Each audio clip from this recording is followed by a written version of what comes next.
Oh man, I've just been talking. What's up, guys? Um, so we got Jay Hold in the house, Royal Beast in the house, Royale Beast in the house. My love jocks. Thanks for letting me know about the sound thing. So I've just been going on about the Mariners' victory tonight. Uh, I won't repeat what I've been babbling about, but basically, uh, bottom of the 15th, bases loaded. Robles comes up with a key hit. I'm giving my players of the game to Bazardo, our relief guy who came in, pitched uh, just some shutout innings there. But overall, the entire team, Kirby, exceptional start by Kirby. Um, we just had a lot of guys kind of step up. Leo Rivas, easily player of the game with that big hit to tie it. I mean, just a lot of tense moments, like moments where we could have won the game, they could have won the game. Um, just a great baseball game. Just a great baseball game. Um, so yeah. Uh, Again, I was just saying how I don't have a television. I'm one of the probably the few households that doesn't have a television. And you know, it's okay not having a television, but definitely around the baseball playoffs time, it becomes a little cumbersome. Although we do have an Amazon Japan Prime. This is my wife's account. My wife has a Amazon Japan Prime account, and we can watch baseball on that account. But tonight I was listening to the game on ESPN radio, listen to the radio call. I, you know, again, uh, the game kind of ran late, so I just, my wife was busy doing stuff. We didn't get an opportunity to watch it on Prime or anything like that, so just was listening to the game, and man, just I was on pins and needles the entire from start to finish. Really great game though. But now we're on to the ALCS, and we're going to face Toronto, the Blue Jays, and it should be a good series. So, been having a really fun time with the playoffs. Um, you know, uh, it's really interesting because coming into the season, I wasn't really expecting much from the Mariners, and not that I didn't think they had a good team. I knew we had a good starting staff. The question was going to revolve around bullpen and our offense. And yeah, Cal Raleigh has had an incredible MVP season. Uh, the dude, as a catcher switch hitter, hit 60 home runs, set all kinds of records there. And, he didn't do much except get walked a lot tonight. Got walked a lot tonight. Um, but yeah, it's looking good. Again, that's kind of woke up the series. Even though it was just a strong pitching matchup tonight, I imagine, yeah, it's going to come down to like who pitches better and who hits better in those situations. So, expecting Toronto to um, give us a good series. It's not going to be uh, easy for us by any means, but you know, again, that's that. And then over on the NL side, I was rooting for the Dodgers last year when they went on their World Series run, and I've developed an affinity for the Dodgers as well. So on the NL side, I enjoyed that series. Also, a dramatic series against the Phillies. Um, the Dodgers look good, but Shohei's in a big slump, right? He's been slumping this in the NLDS series.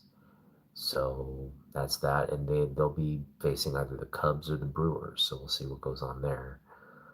But man, we got some really exciting game fives here tonight, and of course tomorrow night with the in the NL side. And then we've got you know some great play. The Yankee series was exciting.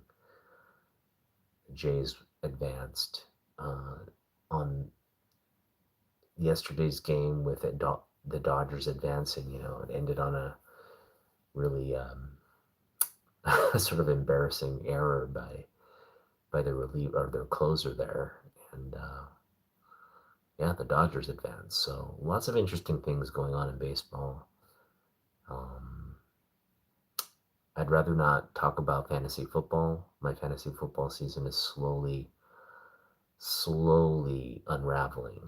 Um, I have Lamar Jackson, Derrick Henry, Mark Andrews, guys I intentionally drafted thinking Baltimore's offense was just going to be lights out this fantasy season. And they're one of the worst teams in the league right now. It's just insane how their fortunes have turned.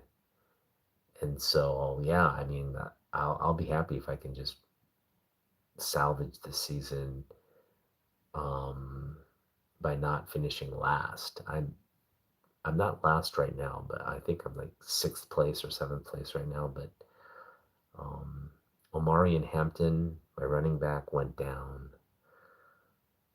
and it's just I've got Stafford as my quarterback, who's been serviceable, but you know, last week I didn't start Ja'Cory Krusky Merritt.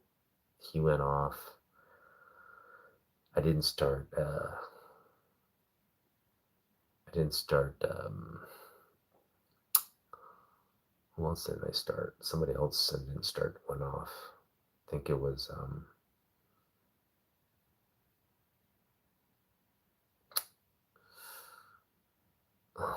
Who was it? Anyway, oh yeah, it was. I picked up the Tampa Bay Bucky Irving's backup. I started. I didn't start him. I should have started him, but I'm starting. Them this week because again I'm depleted. It's been a horrible fantasy season,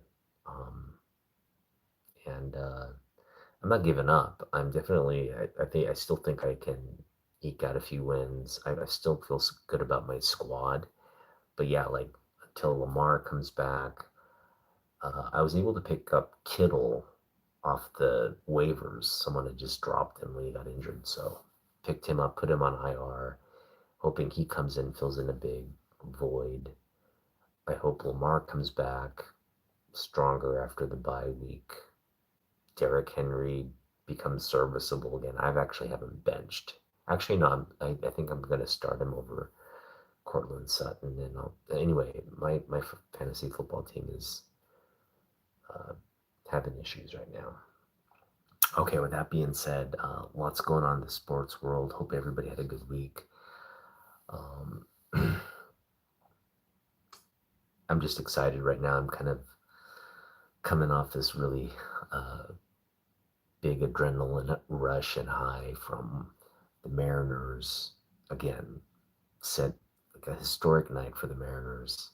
We're going to the ALCS. Uh, it's really our first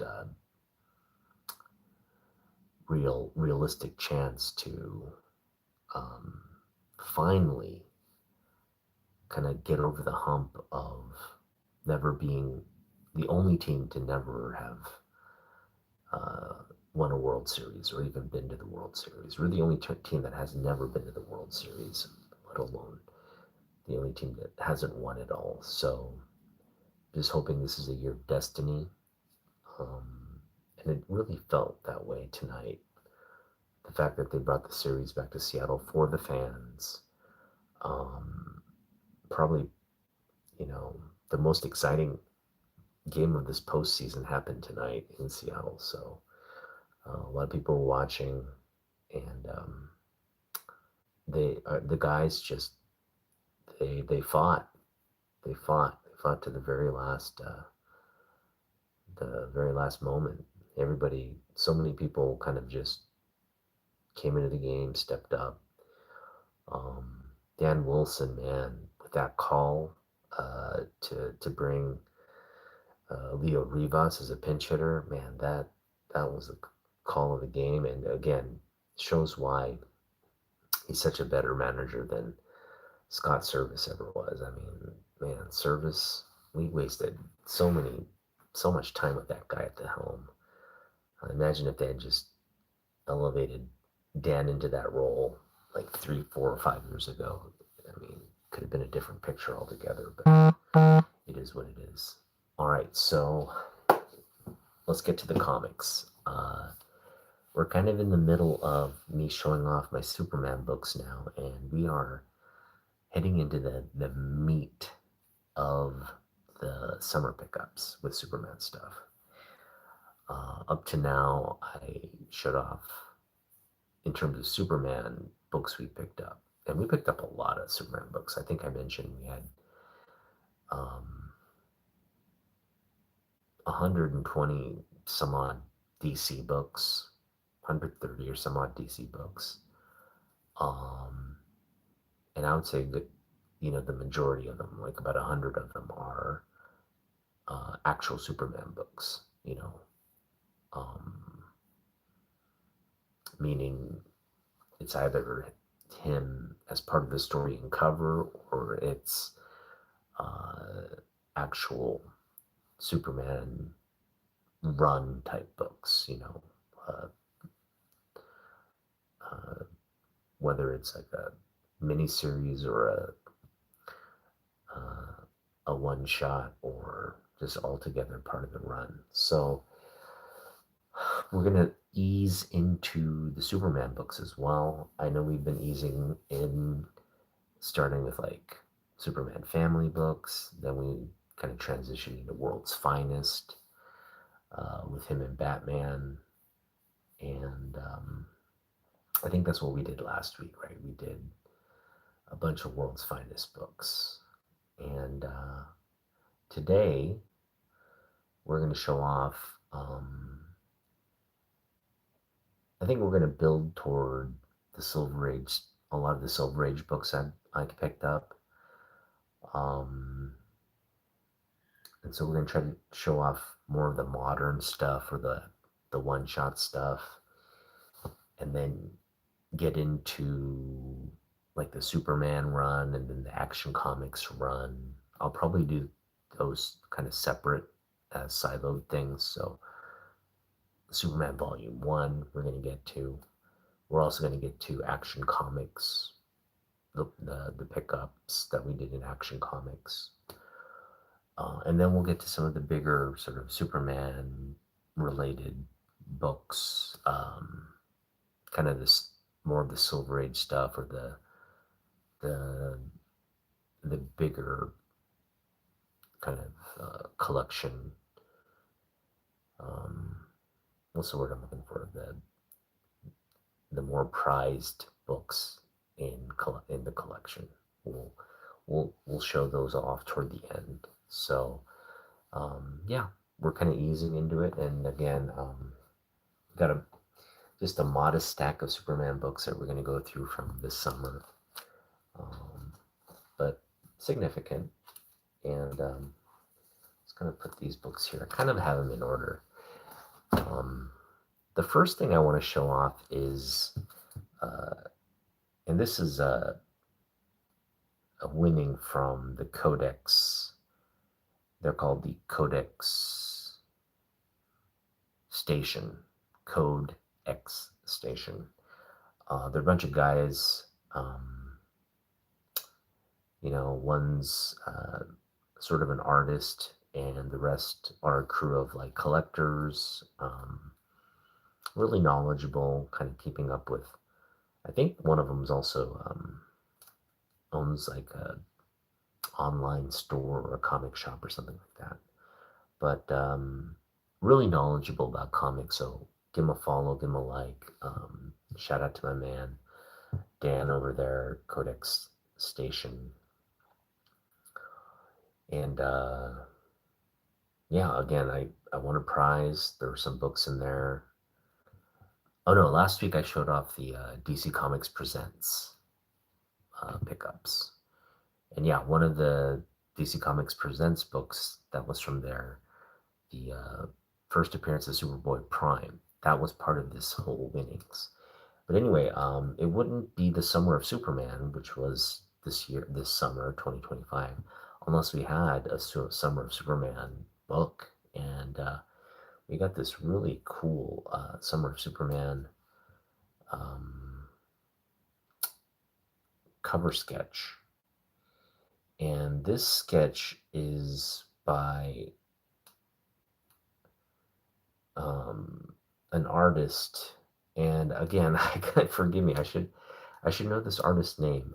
He's an artist from my era, but I gotta look it up again. He's a very well known, and um, he's done a lot of work in the industry. But I just don't recall his name. But we have an original. I mean, there's like pencil sketch marks here and everything. He did a pencil sketch, or sorry, a sketch and some inking there of Superman on a blank cover.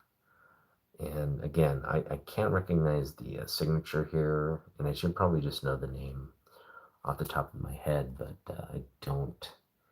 So forgive me, Mr. Artist. I will. Uh, I will go back and check.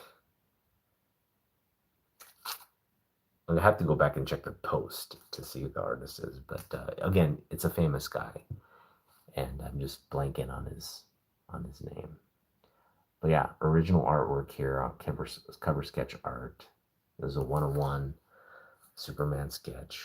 Again, book, from the Summer of Superman. So this is a really special um, kind of milestone book from the summer, because this actually came out this summer. So it wouldn't be the Summer of Superman pickups without actually a Summer of Superman. It says right there, Summer of Superman. Superman Unlimited #1. We got Dan Mora here on the little corner art there. And again, great cover sketch artwork by this artist whose name I forgot. All right, that is that.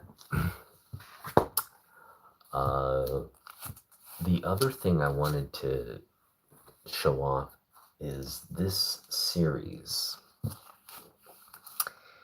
And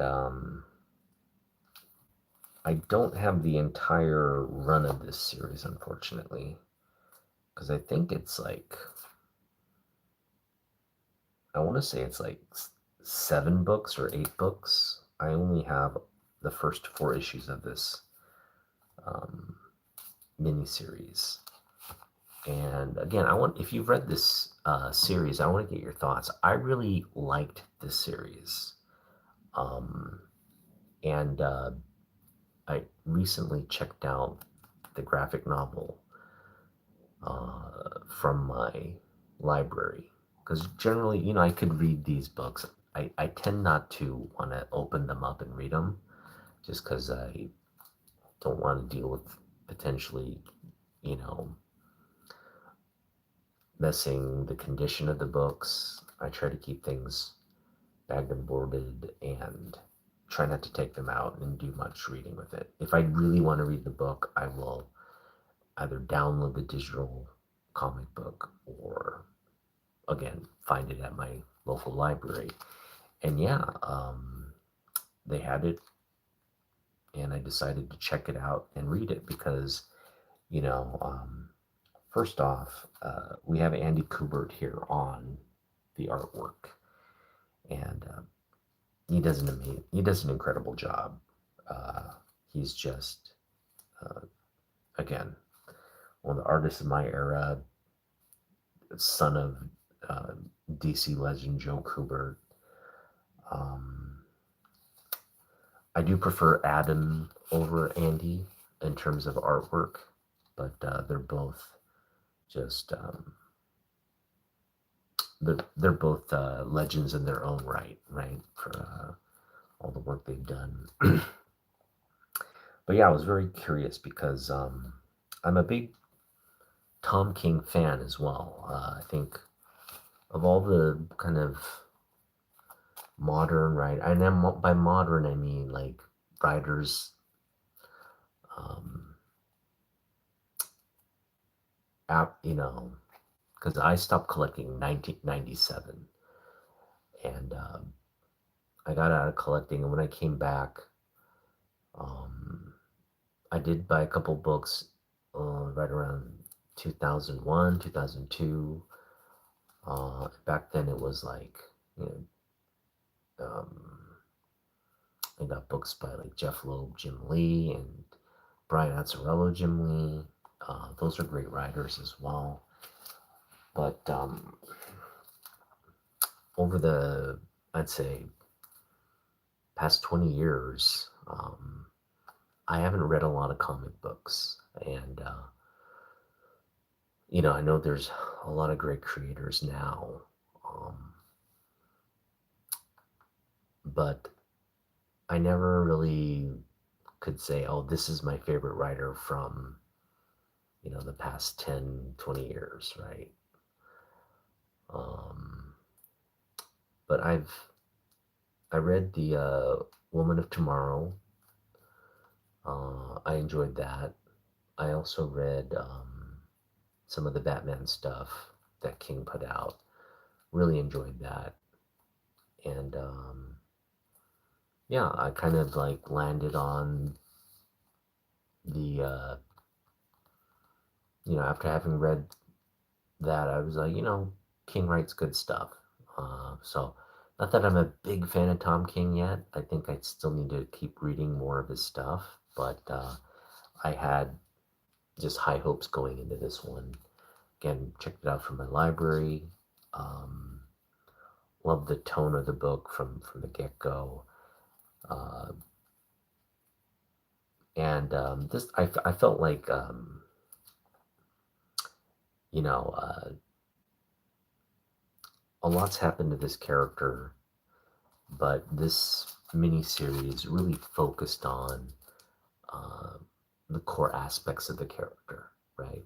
Um, and it kind of, I don't know which, if this was came first or the Woman of Tomorrow came first, but it essentially kind of had the same theme of how far is a hero willing to go, right? Um, for living up to their uh, credo or value or mantra as a hero, right? If your whole essence of being a hero means to protect in the face of adversity, just protect the innocent, protect even one life, right? How far are you willing to go for that? And again, in both The Woman of Tomorrow and in this series, that gets explored, right? Supergirl's essentially just without powers, but kind of goes all in um, trying to protect this uh, young girl. And the same thing is explored here. Superman goes all in, leaves Earth, goes on this sort of what seems like a really uh, hopeless mission, but he doesn't have much lead or follows, but goes on this sort of like mission to find this young girl who's been kidnapped and rescue her. And he goes through all these various like uh, rituals and battles and never gives up. He never gives up. There's the anxiety of him having left Earth, and uh, the Earth is, of course, vulnerable to attacks, especially the people he is closest to, like Lois um, and his family members. So again, that that kind of anxiety of leaving them in that precarious situation, but trusting that he can save this girl, come back, and you know have everything um, be okay during that interim. Yeah, he risks that. He risks a lot of uh, you know his loved ones, his Earth itself, right? He risks all that just for one to save one innocent girl. And then, of course, he pulls through, and he's just, you know, um, they have to fly back through space. He puts her in this spacesuit, and they're just having this really deep conversation on, you know, uh, she's asking all these questions about um, why, he does what he does, and he's trying to explain it to her. Um, but it really stays true to the character. And there's some great issues here. Obviously, they're paying tribute to Joe Kubert with this nice, um, I guess, engage. This interlude where Superman's kind of helping Sergeant Rock. He runs into Sergeant Rock through this like time portal where uh, he kind of has these like psychedelic time portal warps where he's just kind of like in these situations, trying to help uh, the people in that dropped into situations where he's trying to help people. And this is an example. He's put in the situation where uh, you know um, Sergeant Rock and his company are just trying to advance, and he loses his memory, and so he's just in this part of this company. He's fearful, but as he's following Sergeant Rock's lead, Sergeant Rock kind of inspires him to like, hey, risk it all, be a hero, and just kind of as he's going through these motions and fighting, he realizes, you know what, I'm Superman, and he regains his memory,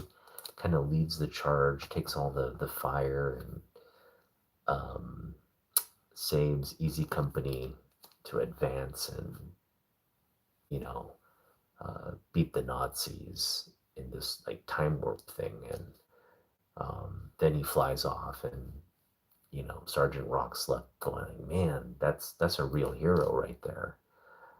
Um, and it was a nice little homage again to, the fact that Andy was working on the book, getting to draw the character that his dad really defined, right?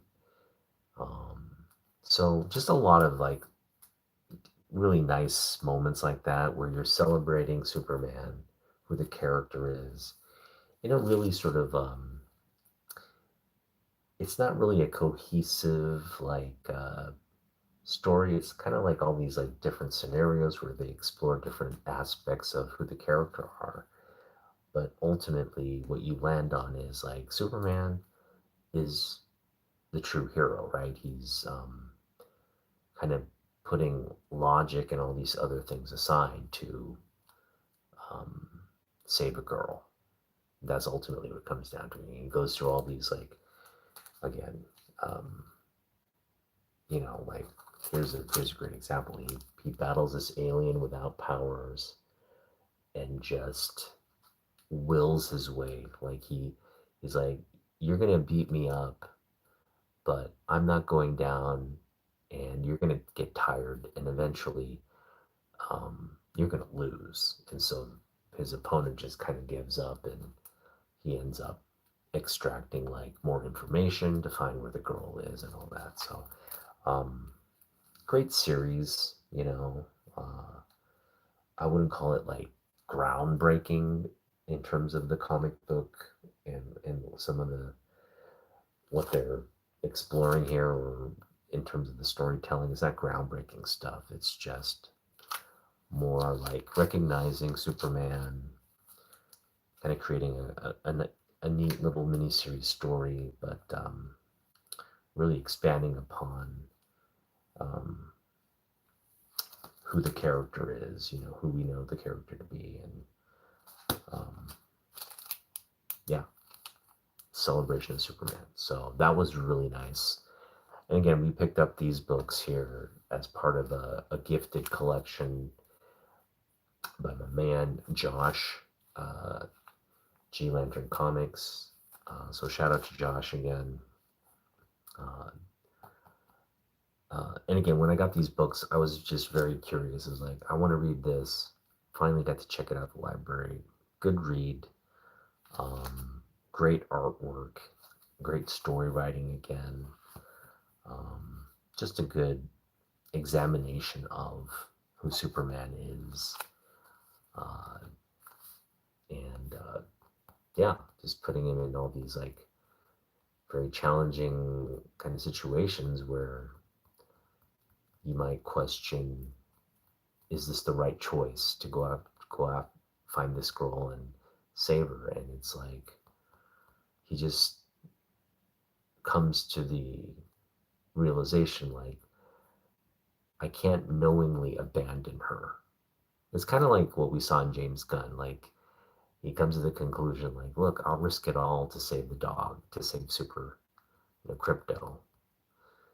And he's like, I know there's risk. I know it's probably not the smartest thing to just run into this, what seems like a trap. But if there's any possibility of finding the dog, saving the dog, he's alone, I got to do it. I got to put myself in that position and hopefully save the dog. It's very similar to that in this book. He um, risks a lot of things to save the girl, but comes back victorious. So great series. I would recommend it.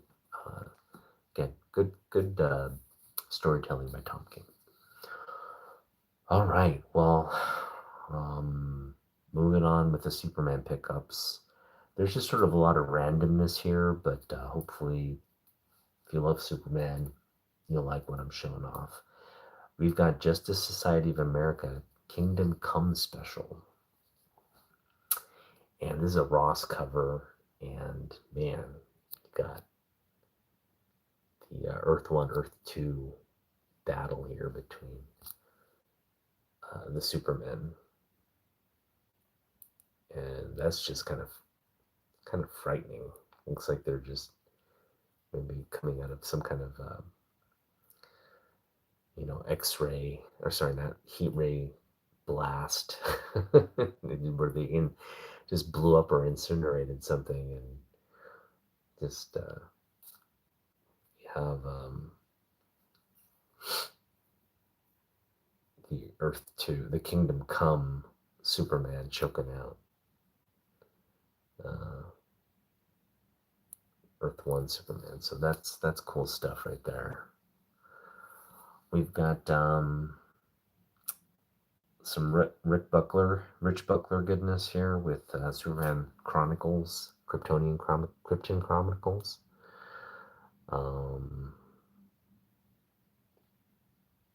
I love these like Krypton type stories where they explore the history of Jor-El and the planet that Superman's from. Those are always fun. We've got The Adventures of Superman 497. This is actually the point in the story where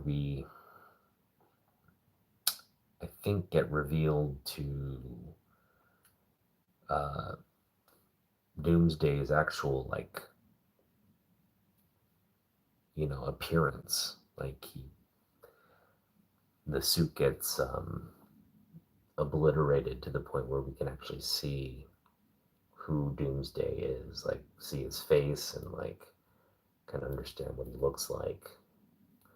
And that's done here again. Adventures of Superman 497. Tom Grummett cover there. And then I think this is the very next episode, I want to say, or issue in the run. But this is the prelude to his death in Superman Man of Steel 19, which is cool. And then we picked up some Superman Volume 2 books here. Some great Dan Jurgens covers here. Got Superman Volume 2, number 66. That's cool. You got Superman Volume 2, number 68. Deathstroke versus Superman. That's a cool cover right there. In front of the Lexair jet. We've got Superman and Robin with the, looks like a vampire type situation. Superman getting bit in the neck by this vampirus, and Robin just kind of there going with like a wooden stake, getting there too late, I guess. We also have Superman number 80. Probably should have shown this. That's weird. Okay. This is Reign of Superman, or Superman, I should say. Newsstand edition. There's something key about this, but I'm not sure what the key is. But yeah, we got a great Cyborg Superman on the cover there. Jurgens breeding artwork there on the cover. Some goodness right there. This is the first appearance of Lena or Lena Luthor, the daughter of Lex, right? Or sorry, it's the birth of Lena Luthor. I want to say it's Lena Luthor, not Lena Luthor, but Lena, whatever, however you pronounce it. That's her first appearance. Pick this one up, Superman versus Aquaman. I think I got this for like 50 cents or something. I don't quite recall where I picked this up, but pretty sure I didn't overpay for this. I do like Ed McGuinness's art. I've been critical of artists who do Superman, because Superman has a very distinct look, right? Like, you have to, like, there's a formula, right? He's an IP, there's a formula. You can't make him too goofy. He's got a specific design and look to him, but I feel like with Ed McGuinness' style, he gets Superman spot on in that style. So, and look at that Aquaman as well. Just feel like he does do a fair job with the character. So I'm not gonna hate on Ed McGuinness' art. And then we've got this is just a really cool Cyborg Superman cover. Again, it's a Jurgens cover here. Superman Annual number 5 from 1993, Bloodlines. How cool is that? That is a really nice Cyborg Superman cover right there. Boom. This is one of the first books, kind of started the summer off right in terms of pickups. Kind of wanted to pick up more Cyborg Superman covers, and ran into this one for $1, so was happy to add that. All right, so that is pretty much all the books for today. Now I'm probably missing a few that I wasn't able to pull and cover, but I think these were the books for the most part that I picked up this summer. So you're kind of seeing them here, and yeah, uh, pretty eclectic mix. I feel like when you're collecting Superman, with the longevity of the character, um, and all, like, we're showing off these like one-shot books here, for example, like this book, right? There's just a lot to collect when it comes to Superman. Outside of his like serial runs, you have just a lot of stories, a lot of different books exploring the character. Like I mentioned, this was a cool series. I do recommend reading that one. It's just a fun. I think it's good for, like, if you've read Superman and I don't know, maybe not thought too much of the character. Um, this one kind of just frames him in a way that I think maybe um, if you weren't a fan, you could become a fan. Those of us who are already fans, it's just kind of like we don't really gain any new insights into this character. Um, but that's why I enjoyed the story. It's kind of like it was consistent with who the character was. Um, there is that kind of moral sort of fork in the road where, you know, is the life of one more important than the life of the many? And if you're doing the whole Star Trek kind of exploration of that, no, Spock would tell you that's illogical. Spock would be like, the lives of the many outweigh the needs of the one, right? But Superman flips that logic on its head. Of course, he's not going to put himself in a situation where um, he's going to risk one life over the lives of the many. And that's not what is being presented in this book. What's being presented in this book is he wants to try to save everybody. And if there's an opportunity to save even one life, he can't like actively um, not try, right? So if it was a situation like, you know, it's this or that, he's going to try to save every, you know, this and that. He's going to try to do both because he's Superman. But in the event it is just this, and there's a risk of that, he's going to at least do this, right? Save the girl at the risk of that, and just do everything in his power to get the girl, come back as soon as possible, and save the earth as well and his loved ones. So that's kind of where, like, it's a tough call. He's got a lot of, I guess, burden on his shoulders to try and save everybody.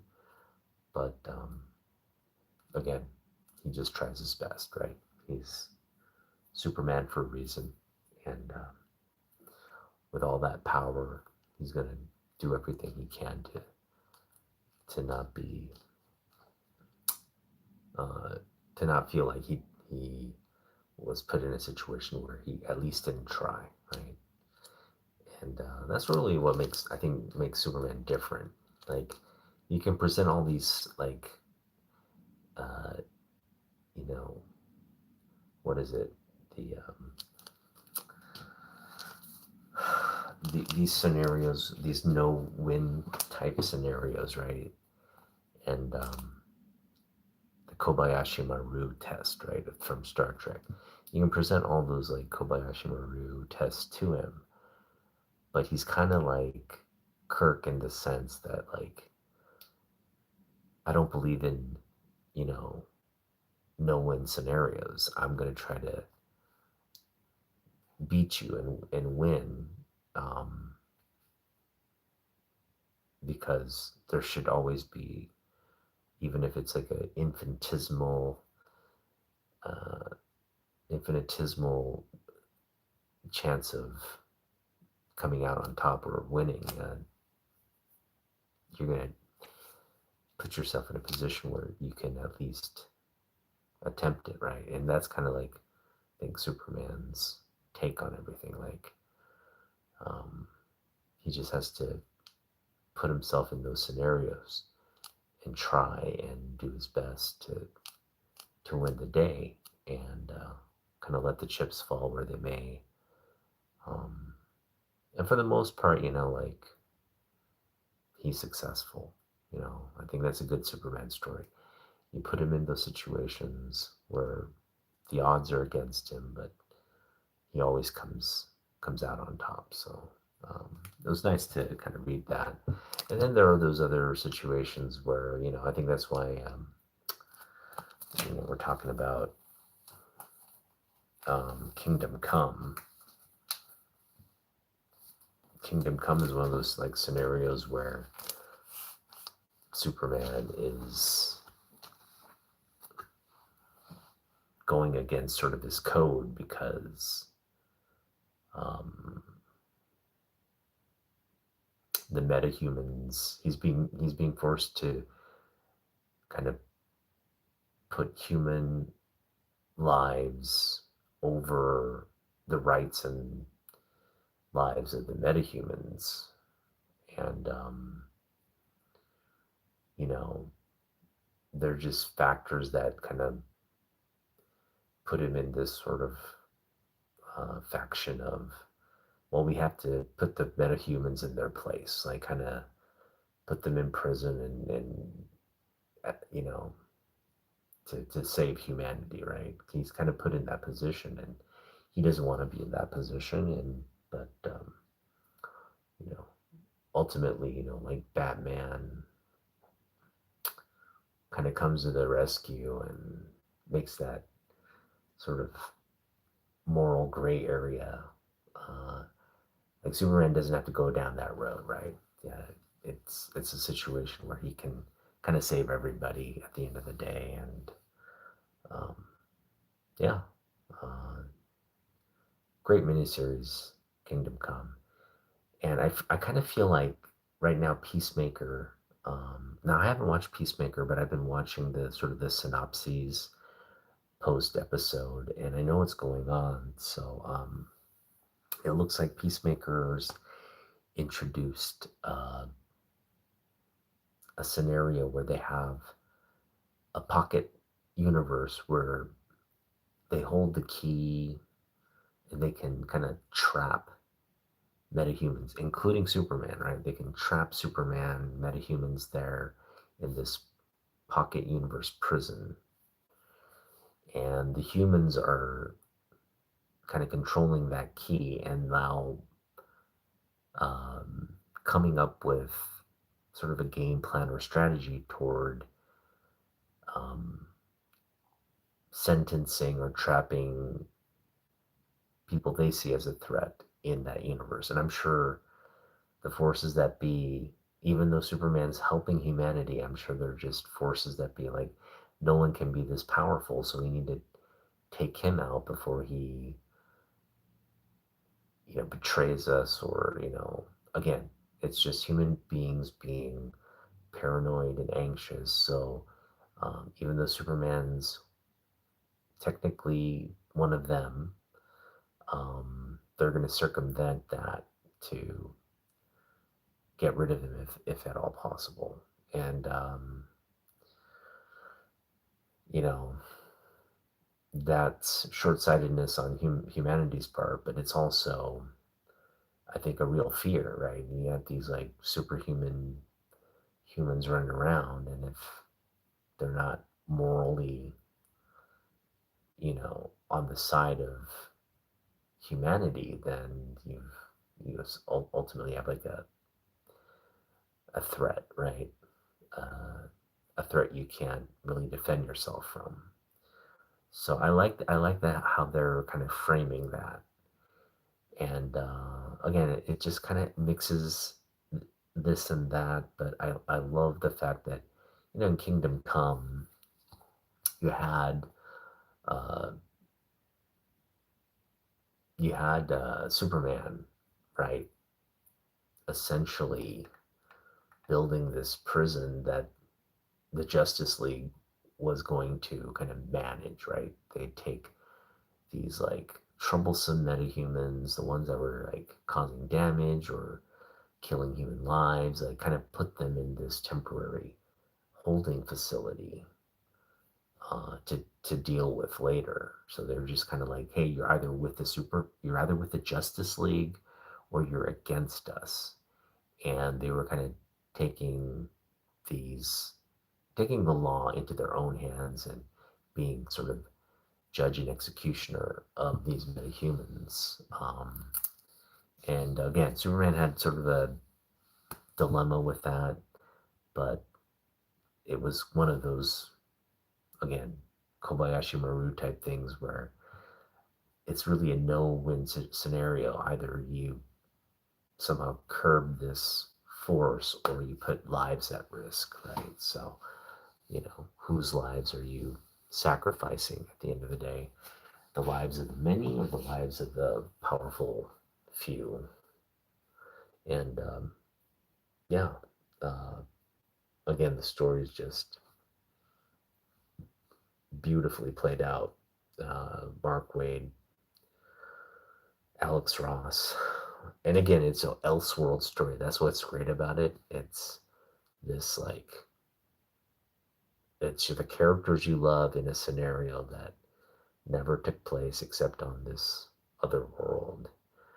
But yeah, Superman kind of deals with some tragedy, ends up being kind of the world just turns its back on him, and he feels like after all he's done for humanity, they've stuck a knife in his back, and kind of goes into seclusion and has to be talked out of seclusion because the world's just gone to it's a shit show, right? So he's come back to kind of do his part to kind of right things, and then it becomes this sort of like humans versus superhumans, and the Justice League is trying to kind of ameliorate the situation by showing, hey, if you're a metahuman, you have these powers, you have this obligation to do more. If you don't, then you're a bad guy, and we gotta put you in your place. And then Batman just kind of like, he's sees this as a potential um, kind of abuse of power by like Superman and his faction kind of teams up with the humans that are saying, hey, this isn't right. We got to get rid of the superhumans and let humans run themselves without the threat of metahumans. And kind of teams up with Lex, but Lex is just like kind of playing both sides for his own benefit. And Batman ultimately sees through it, and like, uh, anyway, it's just great culmination of uh, the evil Earth faction who brainwashes or hypnotizes Captain Marvel to like fight on their side, and then it comes down to like Captain Marvel and Superman fighting, uh, which is really great because it really creates a lot of the dramatic tension in the book. But then ultimately, Superman's able to reach Shazam, and yeah, once Shazam breaks out of his little mind control thing, it's game over, and superheroes end up saving the day. So a lot of good stuff there. Um, I'm hoping if they do some version of Kingdom Come in the gun universe, uh, they're going to explore those very same themes there. I think in this moment with, you know, like ICE detention and people just kind of um, go, America, we're talking about Americans, right? We're talking Americans going in this morally gray area where they ignore the humanity of these essentially our neighbors, right? People who live in this country, whether they're documented or not, um, but these people being targeted and um, their rights being stripped away, um, due process being stripped away, uh, us kind of turning our back on, human rights violations, essentially, right? Just putting people in prison without, um, just based on um, their legal status, right? A lot of just weird things as Americans we normally wouldn't um, condone. In this environment, we're kind of being silenced into or being complacent about what's happening. And again, I think Gunn has an opportunity to use this metaphor of like metahumans, a few bad apples in the metahumans, kind of creating issues for everybody in that group. And again, you can whether you say it's mutants or whatever, it's a theme, right? It's humans kind of targeting a group and taking a few isolated or minor incidents by that group to put them all in the same boat and um, again uh, kind of pit public opinion against uh, the people that are like Superman, right? That was kind of explored in the Superman movie, but I'm sure they'll go to a deeper degree with, um, yeah, they're going to have a faction of evil super metahumans, and you're going to have a faction of good super metahumans, and humanity kind of is going to lean toward either, hey, we're against them or we're for them. And ultimately, it'll come to the Justice League to save the day and really turn that tide of public opinion to uh, defending the heroes and their right to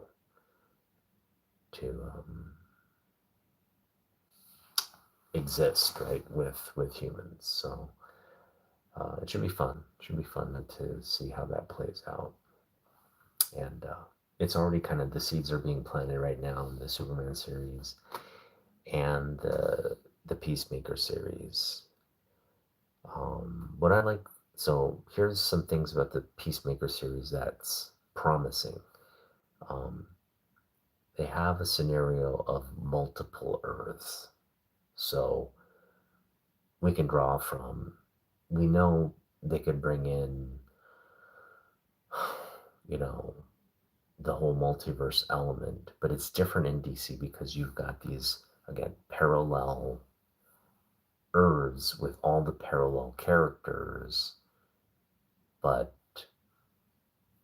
they can, like, there's good and bad versions of these characters, right? Um, and so what version pops in, I do think we will see some showdown between like a bad Superman and a good Superman, whether you want to call that person Ultraman or Bizarro or, Superboy Prime. you're gonna get some version of this in the gun universe, where it's like Superman versus Superman, the Legion of Doom versus Justice League. I think Brainiac, we can pretty much bank on Brainiac um, being the baddie in the Superman sequel. So that's coming. A lot of interesting kind of seeds being planted, and it'll just be be interesting to see what pops out. What they go with, how they introduce it, and yeah, a lot's been alluded to even through the first two sort of chapters. Um, and what I mean by chapters is you got the Superman movie, now you get the Peacemaker season two, and these things are presenting a lot of like Easter eggs as to what we'll see down the road. And of course, those Easter eggs include the Justice League with Wonder Woman, Batman as primary members. We already got the Lantern series, so we know Hal Jordan, we know John Stewart. These are two characters that are going to be at the heart of the Green Lantern piece. We know Hawkgirl's there, so we can assume Hawkman is going to be introduced at some point. And they've teased Teen Titans with the Titans movie, uh, so we know Nightwing is coming, Cyborg is coming, some version of that team is coming, right? And then Brave and the Bold, Batman's coming. We know Batman's coming, and how they're going to introduce the Batman Superman friendship and relationship.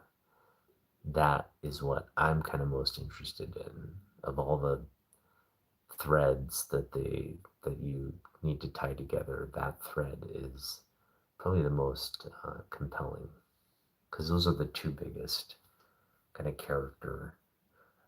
And you throw Wonder Woman into that mix, so you're talking about three characters there that are all going to converge at some point, and how that conversion happens and how they interact and work with each other should be interesting. And I my prediction, I make predictions here and there on this channel, but my prediction there is Batman and Superman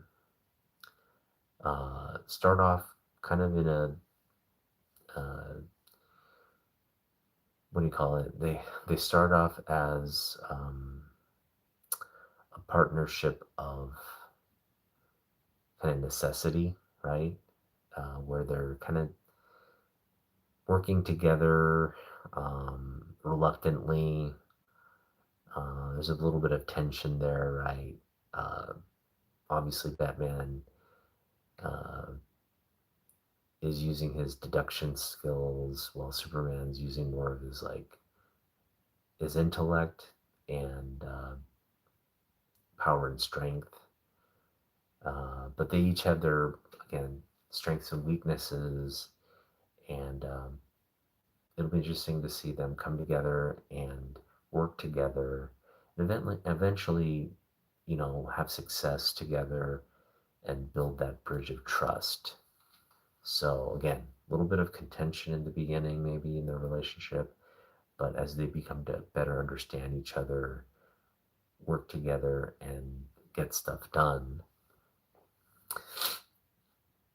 they're going to become friends. That's going to be great. Just going to be fun to see evolve.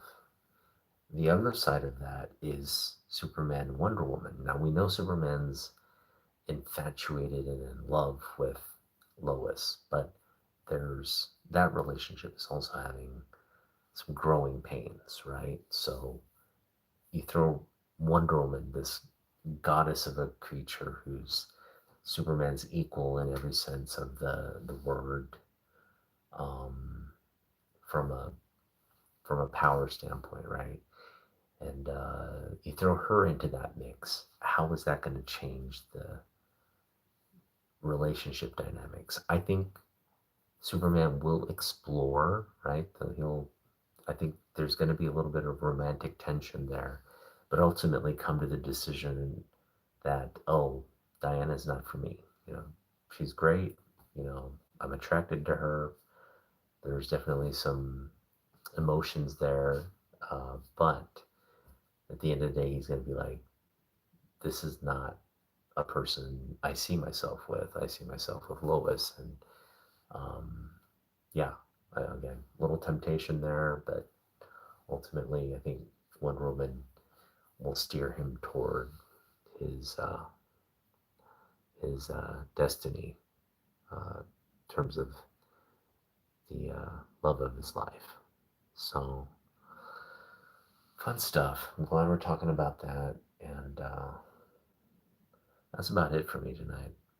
It's been a sort of emotionally exhaustive evening with the baseball game and the week that was. And hope everybody has a great weekend. We're going to be back with more Superman books next week. I'm going to delve into Superman Volume 2 pickups, or sorry, Volume 1 Superman pickups. Then we'll get into the Action Comics. And then we're going to get into sort of the bigger Silver Age and bigger pickups from the summer. And so I think that'll kind of, that's 3 weeks of stuff there. We'll probably transition out of the summer of Superman pickups in that third week, uh, and then we'll move on to some other stuff. So hope you guys stick around, and yeah, if you enjoyed this, like, comment, do what you got to do. But thanks for watching. We'll see you in the next one. Peace out.